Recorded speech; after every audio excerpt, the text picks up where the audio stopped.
Shri SD. गंडा सन 1944 में state bank के कानपुर हेड ऑफिस में थे। इसी वर्ष 14 नवंबर के दिन आपको प्रथम बार बाबा के दर्शन अपने सह कार्यकर्ता दीक्षित जी के घर पर हुए। आप कहते हैं कि उस समय बाबा मुझसे बोले, तेरे घर आऊंगा, और उठकर चल दिए। मैं एकाएक बात समझ नहीं पाया, पर इस क्षणिक दर्शन का मुझ पर ऐसा प्रभाव पड़ा कि मैं अपनी कार में उनके पीछे चल दिया। महाराज की कार तेजी से निकल गई और मैं पीछा करता हुआ भी उन्हें नहीं पकड़ सका। इसके बाद से मेरे मन में उनके दर्शन की लालसा बराबर बनी रही। मुझे कुछ समय बाद ज्ञात हुआ कि वे लखनऊ आए हुए हैं। मैं तुरंत अपनी पत्नी को साथ लेकर उनकी भाभी के घर लखनऊ पहुंचा और महाराज के बारे में वहां पूछताछ की। टेलीफोन द्वारा श्री सूरज नारायण मेहरोत्रा से संपर्क हुआ। उन्होंने अपने घर आने को कहा। दूसरे दिन सवेरे मैं, मेरी पत्नी और उनकी भाभी मेहरोत्रा जी के घर पहुंचे। दादा ऊपर के कमरे में विराजमान थे और दर्शकों की भीड़ लगी थी। हम लोग कमरे के बाहर ही खड़े थे।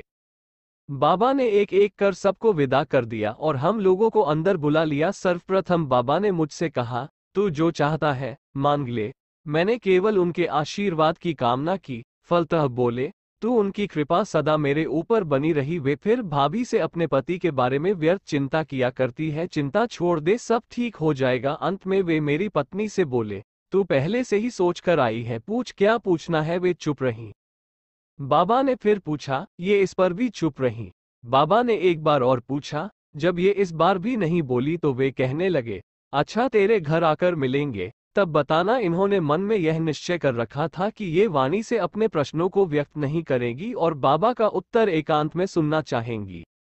कुछ दिनों बाद डा दीक्षित जी के घर कानपुर में बाबा का आगमन हुआ। मैं उन्हें अपने घर लिवा लाया। महाराज के स्वागत की हमने बाहरी कमरे में तैयारी कर रखी थी, पर वे इस कमरे की ओर मुड़े भी नहीं और बोले, तेरे छोटे कमरे पूजा गृह में बैठेगे। ऐसा कहकर वे मेरे घर में आगे आगे एक सुपरिचित की भांति जाते रहे और मैं उनके पीछे पीछे चलता रहा। वे उस कोठरी में जा बैठे और मुझसे पत्नी को बुलाने के लिए कहा। महाराज उनसे बोले, क्या पूछना चाहती है।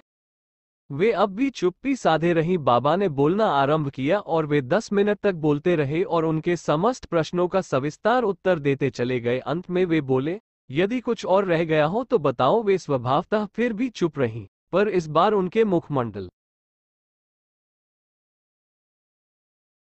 में संतोषपूर्ण प्रसन्नता व्याप्त थी। महाराज बोले, किसी साधु को आगे ऐसे परेशान मत करना। बाबा के चले जाने के बाद मेरे पूछने पर इन्होंने बताया कि बाबा ने इनके सभी प्रश्नों का पूरा उत्तर दिया। इस घटना के बाद से हमारा सारा परिवार उनका अनन्य भक्त